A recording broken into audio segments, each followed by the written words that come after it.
So make sure that when you are drawing this, you're going to go over drawing a center line for these columns. I'm going to escape that, but you can stop this video and then finish this part. This is the easy part. You can figure this out by now, how to draw that center line for this column. So now that we have one piece of this structural system, what we want to do is that we're going to create this structural system for all of them. By now you can say that, okay, we can do different things. You know the copy, you can copy that. You know that, for example, we can use a mirror tool in order to mirror. So for example, copying multiple here and then mirror it from this line. But we're going to introduce another very effective tool here, which we call it array. So I'm going to go over to my AutoCAD file. I'm going to zoom out here and leave it as it is. So I'm going to use the array tool.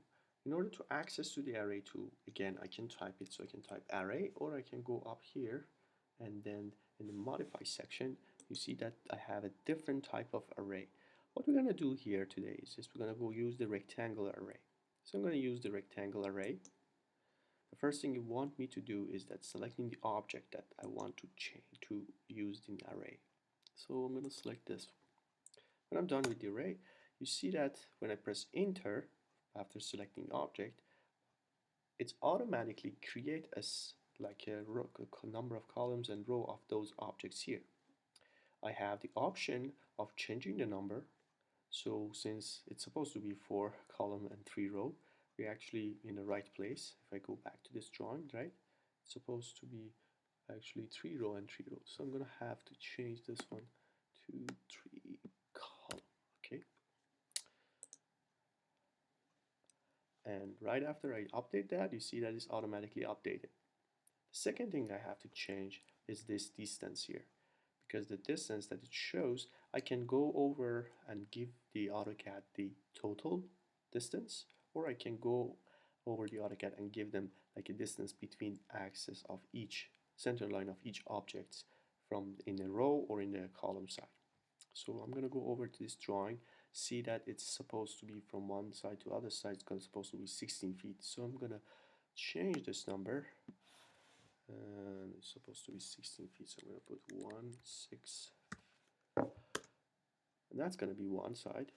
And the other side is supposed to be 12 feet. So I'm going to go over here, and I'm going to change that number to 12 feet apart. Each time I press enter, AutoCAD basically update that. Right? So when I'm done with adjusting this this arrangement, basically what I'm going to do is that closing this array, and that's going to be giving me this setup of the column system or structural system. Now if I select one object, you see that it automatically understands this as one object, and it bring me back to that menu that I was before. So if I made a mistake, I put the wrong distance or wrong number of row, I can go back, or if the design changed and I want to change something, I can go over this menu, selecting the array, and then update that. The other thing that I can do is that I can go back and edit source. So I can click on this edit source and selecting one of the object, this one, and zoom in here and start editing this. So if I click, let's say for now I don't want this column, so I'm going to erase this. So erase this object, and I'm going to zoom out. And see, after I edit this object, it's basically automatically edited in the rest of them. So all of them, it depends on the source object. So I'm going to go over and undo this. So I'm going to type U and undo this. Undo one more time. So now I have this. And when I'm done editing, what I have to do is that go under here at the last. So I'm in the Home tab.